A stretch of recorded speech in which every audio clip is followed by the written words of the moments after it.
الحمد لله وحده والصلاة والسلام على من لا نبي بعده أما بعد فأعوذ بالله من الشيطان الرجيم بسم الله الرحمن الرحيم قال الله تبارك وتعالى في الكلام المجيد والفرقان الحميد إن الله وملائكته يصلون على النبي يا أيها الذين آمنوا صلوا عليه وسلموا تسليما اللهم صل على سيدنا ونبينا ومولانا محمد صلاة وسلام عليك يا سيدي يا رسول الله وعلى آلك وأصحابك يا خاتم النبيين۔ اللہ تبارک و تعالیٰ کی حمد و ثنا کے بعد نبی اکرم نور مجسم شفیع معظم آقا نبی کریم علیہ افضل الصلاۃ و تسلیم کی بارگاہ خیر الانام میں ہدیہ درود پیش کر لینے کے بعد دعائے اللہ تبارک و تعالیٰ ہم تمام کو قرآن مجید فرقان حمید کا نور کامل نصیب فرمائے۔ بحمد اللہ تعالیٰ گزشتہ نشست میں 10 درس تراویح ہمارے مکمل ہو چکے ہیں اور آج ہمارا 11واں درس تراویح کا جو ہے آغاز ہے، اور آج کے درس تراویح میں تقریباً 2 سے 3 صورتیں تعارف کے طور پر اور اس کی آیات پر آپ کے سامنے کلام کرنا ہے۔ اپنی توجہ رکھیے گا تاکہ میری گفتگو جتنی بھی ہے آپ کے سامنے آپ کو ساری باتیں جو ہے وہ سمجھ میں آ جائیں اچھے انداز میں۔ اللہ تبارک و تعالی ہم تمام کو علم دین کو سیکھنے کی توفیق نصیب فرمائے۔ سب سے پہلے ہم کو آغاز کرنا ہے سورہ رعد کا۔ سورہ رعد کا تعارف کیا ہے؟ یاد رکھیں، مفسرین اکرام ارشاد فرماتے ہیں کہ سورہ رعد مکی سورت ہے، اور حضرت عبداللہ بن عباس رضی اللہ تعالی عنہ کی ایک روایت موجود ہے، فرماتے ہیں کہ لا یزال الذین کفروا اور یقول الذین کفروا، یہ والی 2 آیت مبارکہ کے سوا اس سورت مبارکہ کی ساری آیتیں جو ہے یہ مکی ہیں۔ اور دوسرا قول مفسرین اکرام کا جو ملتا ہے وہ یہ ہے کہ یہ سورت مبارکہ مدنی ہے۔ اس سورت مبارکہ میں کل 6 رکوع اور 43 آیت کریمہ ہے۔ یاد رکھیے گا، مفسرین اکرام ارشاد فرماتے ہیں کہ تمام متقدمین اور متاخرین علماء کا اس بات پر اتفاق ہے، ان تمام سے اسی طرح منقول ہے کہ اس سورت کا نام سورہ رعد ہی ہے، اور نبی کریم علیہ الصلوۃ والسلام کے مبارک زمانے سے لے کر آج تک اس سورت مبارکہ کے نام میں کسی بھی قسم کا کوئی بھی اختلاف نہیں پایا جاتا۔ اب سورہ رعد اس سورت مبارکہ کا نام ہے۔ رعد کسے کہتے ہیں؟ تو رعد کا معنی بیان کرتے ہوئے امام راغب اصفہانی علیہ الرحمہ لکھتے ہیں، فرماتے ہیں کہ یاد رکھیں کہ بادل کی آواز کو رعد کہتے ہیں۔ آگے مزید فرماتے ہیں کہ بعض مفسرین ارشاد فرماتے ہیں کہ بادل کو ہانکنے پر مامور ایک فرشتہ ہے، کہ جو فرشتہ جو ہے بادلوں کو ہانکتا ہے، اور اس فرشتے کا نام جو ہے یہ رعد ہے۔ اب کہتے ہیں کہ چونکہ اس سورت مبارکہ کی آیت نمبر 13 میں اس جو ہے رعد کا ذکر کیا گیا ہے، اسی مناسبت سے جو ہے اس سورت مبارکہ کا نام جو ہے وہ رعد رکھا گیا۔ اب در منصور کی ایک روایت اس کی فضیلت پر موجود ہے، وہ یہ ہے کہ حضرت جابر بن زید رضی اللہ تعالیٰ عنہ فرماتے ہیں جب کسی انسان کے موت کا وقت قریب آ جائے اور اس کی موت کا وقت قریب ہو تو مستحب عمل یہ ہے کہ اس کے پاس سورہ رعد کی تلاوت کی جائے، کیونکہ سورہ رعد کی جب تلاوت کی جاتی ہے تو یہ مرنے والے کے لیے آسانی کا اور روح قبض ہونے کی جو کہ تخفیف کا سبب بنتی ہے۔ تو سورہ رعد کی تلاوت کی جائے، یہ مستحب عمل ہے کہ جب بندہ قریب الموت ہو۔ اب اس کی آیت نمبر 13 پر آپ کے سامنے گفتگو کرتے ہیں۔ رب العالمین جل وعلا نے اپنے مبارک کلام میں ارشاد فرمایا کہ والذین صبروا ابتغاء وجہ ربہم واقاموا الصلاۃ وانفقوا مما رزقناہم سرا وعلانیۃ ویدرؤون بالحسنۃ السیئۃ اولئک لہم عقبی الدار۔ یہ پوری آیت مبارکہ آپ کے سامنے پڑھی، صرف آیت کے ایک مخصوص حصے پر گفتگو کر کے چند باتیں اہم نکات آپ کے سامنے پیش کرنا چاہتا ہوں۔ رب العالمین جل وعلا نے اس سورۃ مبارکہ کی آیت نمبر 22 سے جو ارشاد فرمایا کہ والذین صبروا ابتغاء وجہ ربہم، رب العالمین جل وعلا نے فرمایا کہ اور جنہوں نے اپنے رب کی رضا کو طلب کرنے کے لیے صبر کیا، رب کی رضا کو طلب کرنے کے لیے، رب کی رضا کو حاصل کرنے کے لیے جنہوں نے صبر کیا، یہ جو کہ اللہ رب العالمین جل وعلا نے ارشاد فرمایا۔ اور پھر یہاں پہ یاد رکھیں صبر کے بھی مراتب ہیں۔ یہاں پر علامہ ساوی علیہ رحمہ فرماتے ہیں کہ صبر کے 3 مرتبے ہوا کرتے ہیں۔ صبر کا پہلا مرتبہ تو یہ ہے کہ گناہ سے صبر کرنا، یعنی گناہ سے بچنا۔ صبر کا دوسرا مرتبہ علامہ صاحب فرماتے ہیں نیکیوں پر صبر کرنا، یعنی کہ اپنی طاقت کے مطابق ہمیشہ نیک عمل کرنا۔ اور صبر کا تیسرا مرتبہ علامہ صاوی علیہ رحمہ فرماتے ہیں کہ صبر کا تیسرا مرتبہ یہ ہے کہ مصیبتوں پر صبر کرنا۔ یہ صبر کے 3 مرتبے علامہ صاوی علیہ رحمہ نے جو کہ ارشاد فرمائے۔ یاد رکھیے گا ان تمام میں سے اعلیٰ مرتبہ کون سا ہے؟ پھر یہاں پر علماء کرام نے اس بات کو لکھا، فرماتے ہیں کہ ان تمام مراتب میں سے صبر کا سب سے اعلیٰ مرتبہ تو یہ ہے کہ بندہ شہوت یعنی کہ نفسانی خواہشات سے صبر کرے اور اللہ تبارک و تعالیٰ کی رضا کو طلب کرنے کے لیے جو ہے وہ صبر کرتا چلا جائے۔ اور یہ صبر اولیاء اور صدیقین کا مرتبہ ہے۔ تو یہ صبر کے 3 مرتبے کے جو علامہ صاوی علیہ رحمہ نے لکھے، ہمیں یہ چاہیے کہ ہم ان صبر کے مرتبوں کو جو کہ اپنی زندگی میں نافذ کریں، یعنی کہ گناہوں سے بچیں، کیونکہ یہ بھی صبر ہے۔ نیکیوں پر صبر کریں، یعنی حسب توفیق استطاعت طاقت جتنی ہے اس کے مطابق جو ہے یہ نیکیاں کرے، یہ بھی صبر کا مرتبہ ہے اور یہ بھی ہمیں کرنا چاہیے۔ اور جو صبر کا تیسرا جو مرتبہ فرمایا، مصیبتوں پر صبر کرنا، لوگوں میں جا کر جو ہے یہ ڈنڈورا نہیں پیٹنا، لوگوں کو جا کر یہ نہیں بتلانا کہ یہ مصیبت آ گئی، یہ آزمائش آ گئی، یہ جو ہے پریشانی آ گئی۔ اگر بتا دیا تو پھر صبر کائیں کو ہوا؟ اگر بتا دیا تو صبر کیسے ہوا؟ تو لہٰذا ہمیشہ بندے کو چاہیے کہ رب کی رضا کو حاصل کرنے کے لیے، رب کی رضا کو طلب کرنے کے لیے ہمیشہ جو ہے وہ صبر کرتا چلا جائے۔ اور یاد رکھیں صبر بھی پھر 2 قسم کا ہوتا ہے۔ ایک صبر تو وہ ہوتا ہے کہ جو مذموم ہو، اور دوسرا صبر کون سا ہوتا ہے؟ دوسرا صبر وہ ہوتا ہے جو قابل تعریف ہو۔ تو یاد رکھیں صبر کرنے والے لوگ فضیلت والے لوگ ہوتے ہیں، صبر کرنے والے لوگ اعلیٰ مرتبے والے لوگ ہوتے ہیں۔ اور یاد رکھیں جب بندہ صبر کرتا ہے تو رب کا قرآن خود کہتا ہے نا، فرماتا ہے رب تعالیٰ کہ ان اللہ مع الصابرین، کہ اللہ تبارک و تعالیٰ تو صبر کرنے والوں کے ساتھ ہے۔ تو بے شک جو بندہ اللہ کی رضا کو طلب کرنے کے لیے، اللہ کی رضا کو حاصل کرنے کے لیے صبر کرتا ہے تو اللہ تبارک و تعالیٰ ایسے بندے کو پھر اس کا بدلہ جنت عطا فرماتا ہے۔ ایسے بندے کو اللہ تبارک و تعالیٰ پھر جنت میں داخلہ عطا فرمائے گا۔ تو لہٰذا صبر کو اپنی زندگی میں ہم تمام کو نافذ کرنا چاہیے۔ جب بندہ صبر کرنے والا بن جاتا ہے تو اللہ تبارک و تعالیٰ کثیر خیر اس کے دامن میں، اس کی جولی میں بھر دیا کرتا ہے۔ اب اس سورۃ مبارکہ کی آیت نمبر جو ہے وہ 32 ہے۔ رب کا قرآن کہتا ہے وَلَقَدِ اسْتُهْزِئَ بِرُسُلٍ مِّن قَبْلِكَ فَأَمْلَيْتُ لِلَّذِينَ كَفَرُوا ثُمَّ أَخَذْتُهُمْ فَكَيْفَ كَانَ عِقَابِ۔ رب العالمین جل وعلا نے ارشاد فرمایا کہ بے شک آپ سے پہلے رسولوں کا مذاق اڑایا گیا تو میں نے کافروں کو ڈھیل دی، پھر میں نے انہیں پکڑ لیا تو میرا عذاب کیسا تھا۔ یہ رب العالمین جل وعلا نے ارشاد فرمایا۔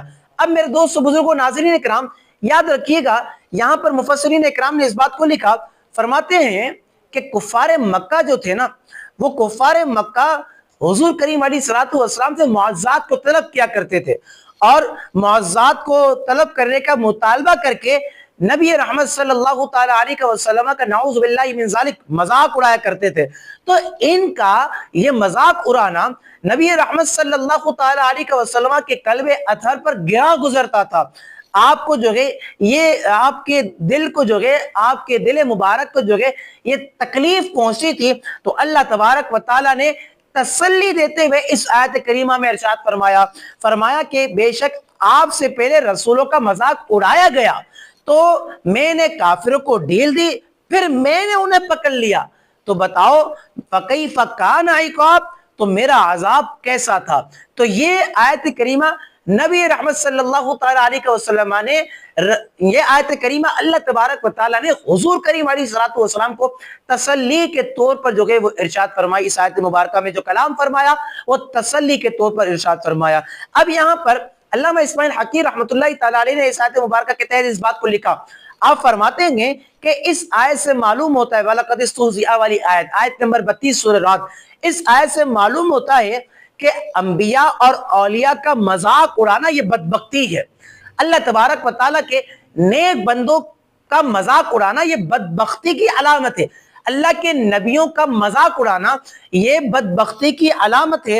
اور یاد رکھیے گا ہم پر تو یہ لازم ہے کہ ہم اولیاء اللہ کے قصیدے پڑھیں، ہمارے لیے تو یہ ضروری ہے کہ ہم نبی کی شان کو بیان کریں، ہم اولیاء اللہ کی شان کو گھٹانے والے نہ بنیں، ہم ان کی کرامتوں پر اعتراض کرنے والے نہ بنیں، نبی کریم علیہ الصلوۃ والسلام اور دیگر انبیاء کے معجزات پر اعتراض کرنے والے نہ بنیں، بلکہ اگر ہمیں مستند روایات سے یہ بات معلوم ہو جاتی ہے کہ فلاں جو ہے یہ ہمارے نبی کا معجزہ ہے، سر تسلیم خم کریں، فلاں چیز جو ہے فلاں جو ہے ولی کی کرامت ہے، سر تسلیم خم کریں اور اس کو مانیں، اس کو دل سے اس کا اقرار کریں، اور اولیاء اللہ سے دشمنی نہ رکھیں، ان کا مذاق نہ اڑائیں، ان کی کرامتوں کا مذاق نہ اڑائیں۔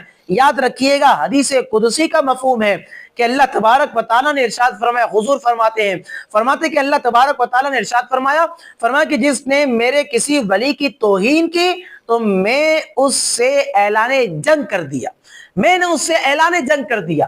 اللہ اکبر! تو ولیوں کا مذاق اڑا کر، توہین کر کے، گویا کہ اللہ تبارک و تعالیٰ پھر ایسے بندے کی عبادات کو قبول نہیں فرماتا، ایسے بندے پر اللہ تبارک ایسے بندے کے ساتھ جو ہے رب العالمین جل وعلا نے فرمایا کہ میں اعلان جنگ کرتا ہوں۔ تو لہٰذا یاد رکھیں اولیاء اللہ پر اعتراض کبھی بھی مت کیجیے گا، نبیوں پر اعتراض کبھی بھی مت کیجیے گا، کیونکہ یاد رکھیں فَكَيْفَ كَانَ عِقَابِ، تو بتاؤ کہ اللہ کا عذاب کیسا سخت تھا۔ اگر اللہ تبارک و تعالیٰ ناراض ہو گیا تو پھر وہ پکڑ فرمائے گا، اور یاد رکھیں جب وہ پکڑ فرما دے گا تو پھر جو ہے جہنم کے عذاب کا بندہ جو ہے یہ مستحق بن جایا کرتا ہے۔ تو لہٰذا پھر ہمارے لیے ضروری ہے، ہم پر یہ لازم ہے کہ ہم جو ہے اولیاء اللہ کی شان کو بیان کرنے والے بنے، اولیاء اللہ کے جو ہے مرتبے کو لوگوں کے سامنے جو ہے یہ پیش کرنے والے بنے۔ اب ہمیں جو ہے سورہ ابراہیم کی طرف چلنا ہے۔ سورہ رعد کے بعد قرآن مجید فرقان حمید میں سورہ ابراہیم موجود ہے، اور جمہور مفسرین کے نزدیک جو ہے سورہ ابراہیم یہ مکی صورت ہے سوائے 2 آیتوں کے۔ اس صورت مبارکہ میں کل 7 رکوع اور 52 آیت کریمہ موجود ہیں، اور یاد رکھیں اس صورت مبارکہ کا نام ابراہیم رکھا گیا۔ اس کی وجہ کیا ہے؟ مفسرین اکرام ارشاد فرماتے ہیں کہ اس صورت مبارکہ کی آیت نمبر 35 سے لے کر 41 تک حضرت ابراہیم علیہ السلام کی اطاعت الہی کے حسین واقعات کو اللہ رب العالمین جل وعلا نے کلام الہی میں ارشاد فرمایا کہ آپ کی دعاؤں کا بیان جو ہے یہاں پر موجود ہے۔ تو اسی مناسبت سے، اسی وجہ سے اس صورت مبارکہ کا نام جو ہے سورہ ابراہیم رکھا گیا۔ اب اس صورت مبارکہ کی آیت نمبر 39 یعنی کہ آیت نمبر 39 کے تحت آپ کے سامنے گفتگو کرتے ہیں۔ یاد رکھیں رب العالمین جل وعلا نے سورہ ابراہیم کی آیت نمبر 39 میں ارشاد فرمایا کہ الحمدللہ الذی وہب لی علی الکبر اسماعیل و اسحاق۔ رب العالمین جل وعلا نے ارشاد فرمایا کہ تمام تعریفیں اس اللہ کے لیے ہیں کہ جس نے مجھے بڑھاپے میں اسماعیل اور اسحاق دیے۔ ان ربی لسمیع الدعاء، بے شک میرا رب دعا سننے والا ہے۔ یاد رکھیے گا مفسرین اکرام ارشاد فرماتے ہیں کہ حضرت ابراہیم علیہ السلام نے ایک اور فرزند کی دعا رب العالمین جل وعلا کی بارگاہ میں کی، تو اللہ تبارک و تعالیٰ نے ان کی دعا کو قبول فرمایا۔ تو آپ علیہ السلام نے اس کا شکر ادا کرتے ہوئے رب کی بارگاہ میں عرض کیا کہ الحمدللہ الذی وہب لی علی الکبر اسماعیل و اسحاق ان ربی لسمیع الدعاء۔ تو یہ شکرانے کے طور پر جو ہے حضرت ابراہیم علیہ السلام نے جو ہے یہ بات کو ارشاد فرمایا۔ یہاں پر تفسیر خازن کے اندر علامہ خازن علیہ رحمہ نے فرمایا کہ حضرت اسماعیل علیہ السلام کی ولادت جب ہوئی تو اس وقت حضرت ابراہیم علیہ السلام کی عمر شریفہ 99 سال تھی، 99 سال جو ہے یہ آپ کی عمر مبارک تھی۔ اور پھر مفسرین اکرام ارشاد فرماتے ہیں کہ جب حضرت اسحاق علیہ السلام کی ولادت ہوئی تو حضرت ابراہیم علیہ السلام کی عمر شریفہ 112 سال تھی۔ اللہ اکبر! تبھی تو یہاں پر ابراہیم علیہ السلام نے شکر ادا بھی ان الفاظوں کے ساتھ کیا کہ الحمدللہ الذی وہب لی علی الکبر، کہ تمام تعریفیں اس اللہ کے لیے ہیں کہ جس نے مجھے بڑھاپے میں اولاد عطا کی، اسماعیل اور اسحاق عطا کیے۔ اللہ اکبر۔ تو یہاں پر یہ بات اس آیت کریمہ میں موجود۔ اب ہم جو کہ اس سورت مبارکہ کی آیت نمبر 40 اور 41 کے تحت کچھ گفتگو کرتے ہیں۔ رب العالمین جل وعلا نے اس سورت مبارکہ کی آیت نمبر 40 اور 41 میں ارشاد فرمایا کہ رب اجعلنی مقیم الصلاۃ ومن ذریتی ربنا وتقبل دعاء ربنا اغفر لی ولوالدی وللمؤمنین یوم یقوم الحساب۔ رب العالمین جل وعلا نے ارشاد فرمایا کہ اے میرے رب، مجھے اور میری کچھ اولاد کو نماز قائم کرنے والا رکھ۔ اے ہمارے رب، اور میری دعا کو قبول فرما۔ اے ہمارے رب، مجھے اور میرے ماں باپ کو اور سب مسلمانوں کو بخش دے جس دن حساب قائم ہوگا۔ رب اجعلنی، یہ تو دعائے معصورہ میں سے بھی ہے، اور اس دعا کو نماز کے بعد بھی بطور دعا جو ہے یہ پڑھا جاتا ہے۔ یہاں پر دو باتوں پر اس آیت کریمہ کے تحت گفتگو کرنا چاہتا ہوں۔ ایک تو بات یہ ہے کہ رب العالمین جل وعلا کے کلام کی یہ آیت مبارکہ ہے کہ رب اجعلنی مقیم الصلاۃ ومن ذریتی۔ یہاں پر عرض کی گئی کہ مالک باری تعالیٰ مجھے اور میری کچھ اولاد کو نماز قائم کرنے والا رکھ، کچھ اولاد کو۔ یہاں پر مفسرین اکرام ارشاد فرماتے کہ یہ دعا حضرت ابراہیم علیہ السلام نے اللہ کی بارگاہ میں عرض کی تھی، اور اللہ کی بارگاہ میں یہ دعا ان الفاظوں کے ساتھ حضرت ابراہیم علیہ السلام نے کی۔ لیکن یہاں پر فرمایا یہ گیا کہ میری کچھ اولاد کو نماز قائم کرنے والا رکھ، نماز قائم کرنے والا بنا۔ تمام اولاد کا ذکر حضرت ابراہیم علیہ السلام نے کیوں نہیں کیا؟ تمام اولاد کے لیے دعا حضرت ابراہیم علیہ السلام نے کیوں نہیں کی؟ یہاں پر مفسرین اکرام ارشاد فرماتے کہ حضرت ابراہیم علیہ السلام کو چونکہ بعض افراد کے متعلق اللہ تبارک و تعالیٰ کے بتانے سے معلوم ہو چکا تھا کہ وہ کافر ہوں گے، اسی لیے تو آپ نے بعض کے لیے دعا نہ مانگی اور کچھ کے لیے جو ہے اللہ تبارک و تعالیٰ کی بارگاہ میں دعا کو عرض کیا، نماز کی پابندی کے لیے دعا کی، نماز کی حفاظت کے لیے دعا رب العالمین جل وعلا کی بارگاہ میں پیش کی۔ اور یہاں پر اسی دعا میں اللہ تبارک و تعالیٰ کی بارگاہ میں والدین کے لیے بھی جو ہے عرض یہ حضرت ابراہیم علیہ السلام نے اللہ کی بارگاہ میں کی کہ رب اجعلنی مقیم الصلاۃ ومن ذریتی ربنا وتقبل دعاء ربنا اغفر لی ولوالدی۔ یہ بھی جو ہے حضرت ابراہیم علیہ السلام نے اللہ کی بارگاہ میں کی۔ تو یہاں پر یاد رکھیے گا والدین کی جو مغفرت کی دعا رب العالمین جل وعلا کی بارگاہ میں حضرت ابراہیم نے کی، تو یہ والدین ان کے حقیقی والدین مراد ہیں۔ ان کے چچا آزر کے جو کافر تھا، اس آیت کریمہ میں ولی والدیہ میں وہ مراد نہیں، چونکہ وہ کافر تھا اور کافر کے لیے دعائے مغفرت نہیں کی جاتی۔ اب یہاں پر مزید جو ہے ایک اور سیکھنے اور سکھانے کے متعلق ایک بہت ہی اہم ترین بات ہے، چونکہ اس آیت کریمہ میں دعا کے متعلق ہے تو دعا کے آداب بھی آپ کو اور مجھے آنے چاہیے، اور اس آیت کریمہ کے تحت مفسرین اکرام نے جو ہے دعا کے آداب کو بھی لکھا۔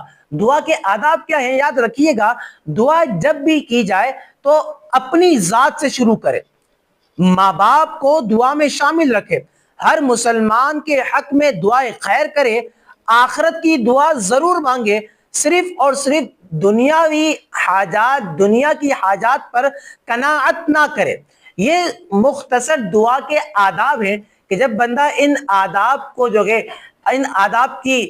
جب بندہ ان آداب کو اپنی زندگی میں شامل کرتا ہے اور ان آداب کے ذریعے سے رب العالمین جل وعلا کی بارگاہ میں دعا کرتا ہے تو اللہ تبارک و تعالیٰ بندے کی دعا کو بھی قبول و منظور فرما لیا کرتا ہے۔ اب آگے سورت مبارکہ جو ہمیں آج کے ہمارے درس میں شامل ہے وہ سورت مبارکہ ہے سورہ حجر۔ یاد رکھیے گا، مفسرین اکرام ارشاد فرماتے ہیں کہ یہ سورت مبارکہ مکی سورت ہے، اور اس سورت مبارکہ میں کل 6 رکوع اور 99 آیت کریمہ موجود۔ اب اس سورت مبارکہ کا نام جو ہے حجر ہے، اور حجر کس کو کہتے ہیں؟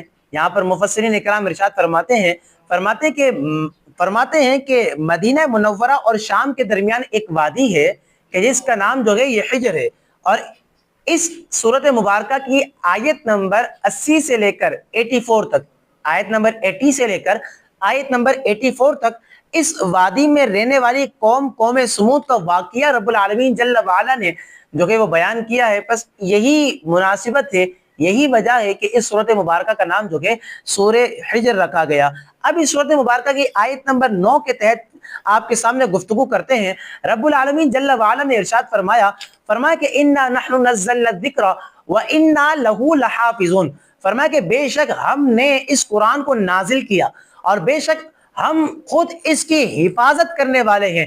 یاد رکھیے گا میرے دوست بزرگوں ناظرین اکرام، اللہ تبارک و تعالیٰ کی جو ہے ایک کتاب توریت ہے، زبور ہے، انجیل ہے اور قرآن مجید فرقان حمید، پچھلی تمام تر جتنی بھی کتابیں تھیں ان کی حفاظت کی ذمہ داری جو ہے ان کی قوموں کی سپرد تھی۔ جبکہ رہی بات قرآن مجید کی تو قرآن مجید فرقان حمید کی ذمہ داری، حفاظت کی ذمہ داری رب العالمین جل وعلا نے جو ہے اپنی طرف منسوخ کی۔ گزشتہ جو قومیں تھیں ان پر جو کتابیں نازل ہوئی، ان پر جو کلام نازل ہوا، انہوں نے اس میں تحریف کر دی، تبدیلی کر دی۔ اللہ اکبر، چونکہ ذمہ داری حفاظت کی ان کے سپرد تھی، اب قرآن کی حفاظت کی ذمہ داری رب العالمین جل وعلا نے اپنی طرف منسوخ کی۔ تو یاد رکھیں قرآن میں کسی بھی حرف کی تبدیلی کوئی شخص بھی نہیں کر سکتا، کسی بھی آیت کی تبدیلی کوئی بھی نہیں کر سکتا، کسی بھی سورت کی تبدیلی کوئی بھی نہیں کر سکتا، کسی بھی پارے کی تبدیلی کوئی بھی نہیں کر سکتا، چونکہ رب کا قرآن خود کہتا ہے نا کہ انا نحن نزلنا الذکر وانا لہ لحافظون، کہ بے شک ہم نے اس ذکر کو نازل کیا ہے اور ہم ہی اس کی حفاظت کرنے والے ہیں۔ تو یاد رکھیں جس کتاب کی حفاظت کرنے والا اللہ رب العالمین جل وعلا خود ہو تو یاد رکھیں پھر اس کتاب میں تبدیلی کوئی شخص بھی نہیں کر سکتا، کوئی ایری چوٹی کا زور ہی کیوں نہ لگا دے، لیکن پھر بھی وہ جو ہے قرآن مجید فرقان حمید میں تحریف کوئی نہیں کر سکتا، تبدیلی کوئی نہیں کر سکتا، زیادتی کوئی نہیں کر سکتا، کمی کوئی نہیں کر سکتا۔ اللہ اکبر، کیونکہ یہ عظیم کتاب ہے، اللہ پاک نے یہ عظیم کتاب نازل کی ہے تو عظیم رسول یعنی کہ محمد مصطفیٰ کریم علیہ الصلوۃ والسلام پر نازل کی۔ اللہ اکبر، یاد رکھیے گا قرآن کریم کی حفاظت یہ کئی طرح سے ہے، قرآن کریم کی حفاظت یہ کئی اعتبار سے ہے۔ مفسرین اکرام ارشاد فرماتے ہیں قرآن کریم کو اللہ رب العالمین جل وعلا نے معزز بنایا کہ یہ بشر کا کلام نہیں، تو جب بشر کا کلام نہیں تو اس میں مل ہی نہیں سکتا۔ مزید فرماتے ہیں کہ اس کو معارضے اور مقابلے سے اللہ رب العالمین جل وعلا نے محفوظ فرما دیا اور اس کی مثل کوئی بھی کلام بنانے پر قادر ہی نہیں۔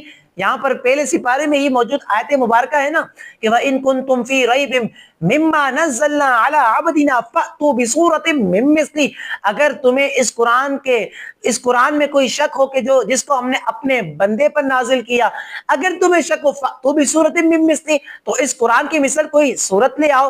اللہ اکبر، فَإِن لَّمْ تَفْعَلُوا وَلَن تَفْعَلُوا، یہاں پر رب العالمین جل وعلا نے خود فرمایا کہ تم ایسا نہیں کر سکو گے، تم ایسا نہیں کر سکتے اور تم ہرگز ایسا نہیں کر سکو گے۔ تو یاد رکھیے گا حفاظت کی ذمہ داری قرآن کی یہ عرش کے مالک کے سپرد ہے، تو کوئی بھی تبدیلی، کوئی بھی تعریف، کوئی بھی زیادتی، کوئی بھی کمی نہیں کر سکتا۔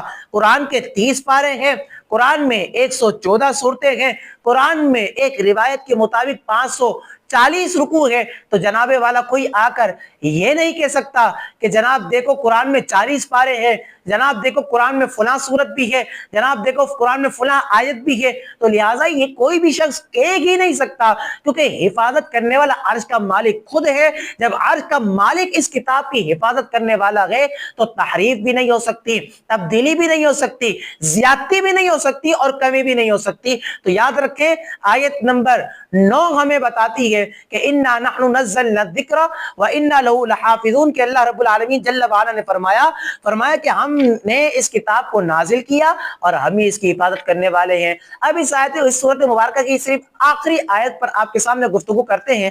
آیت نمبر 53 رب العالمین جل وعلا نے ارشاد فرمایا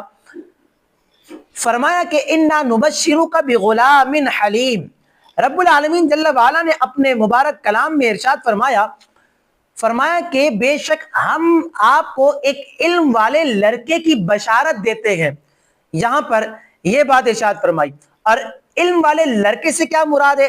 مفسرین اکرام نے ارشاد فرمایا، اور تفسیر خازن کے اندر علامہ خازن علیہ رحمہ نے لکھا کہ علم والے لڑکے سے مراد حضرت اسحاق علیہ السلام ہے۔ اب یہاں پر یاد رکھیں، میں آپ کو ایک عقیدے کی بات سمجھانا چاہتا ہوں، آپ کو ایک نظریہ سمجھانا چاہتا ہوں، ایک آپ کو قرآن کے ذریعے سے بات سمجھانا اور بتلانا چاہتا ہوں وہ کون سی ہے؟ دیکھو رب کا قرآن کیا کہتا ہے، کہتا ہے کہ اِنَّا نُبَشِّرُكَ بِغُلَامٍ حلیم، بے شک ہم آپ کو ایک علم والے لڑکے کی بشارت دیتے ہیں، اور علم والے لڑکے سے مراد حضرت اسحاق علیہ السلام ہے، اور یہ بشارت فرشتے دے رہے ہیں۔ اللہ اکبر۔ تو یاد رکھیے گا کہ اللہ کے بتانے سے فرشتوں کو معلوم تھا کہ حضرت ابراہیم علیہ السلام کے ہاں بیٹا ہوگا، اور وہ بھی علم والا ہوگا، اور وہ بھی نبی بنیں گے۔ اللہ اکبر۔ تو اللہ کے بتانے سے فرشتوں کو معلوم ہوا، اور فرشتوں نے حضرت ابراہیم کو خوشخبری دی، فرشتوں نے حضرت ابراہیم علیہ السلام کو بشارت دی۔ تو یہاں سے معلوم یہ ہوتا ہے کہ اللہ تعالیٰ اپنے مقبول بندوں میں سے جسے بھی چاہے غیب کا علم عطا فرما دیتا ہے، جسے بھی چاہے اللہ تبارک و تعالیٰ غیب کا علم جو ہے وہ عطا فرما دیتا ہے۔ فرشتوں کو بھی عطا کیا، اور اپنے نیک بندوں کو بھی عطا کیا، اور اپنے نبیوں کو بھی عطا کیا۔ یہ اللہ تبارک و تعالیٰ نے عطا کیا، تو لہٰذا ان کے علم عطا ہی ہوا۔ اور رہی بات رب العالمین جل وعلا کے علم کی، تو اللہ تبارک و تعالیٰ کا علم تو جو ہے وہ ذاتی ہے، اس کا علم ازلی ہے، اس کا علم ابدی ہے۔ یہی مخلوق اور خالق کے علم میں فرق ہے، اسے ہمیں سمجھنا چاہیے، اس پر ہمیں غور کرنا چاہیے۔ جب ہم غور کریں گے، سمجھیں گے، تو انشاءاللہ تبارک و تعالیٰ سارے عقیدے ہمارے درست ہو جائیں گے، سارے نظریے ہمارے درست ہو جائیں گے۔ اسی پر آج کی گفتگو کا ہم اختتام کرتے ہیں۔ اللہ تبارک و تعالیٰ آپ کا اور ہمارا حامی و ناصر ہو۔ وآخر دعوانا ان الحمد للہ رب العالمین۔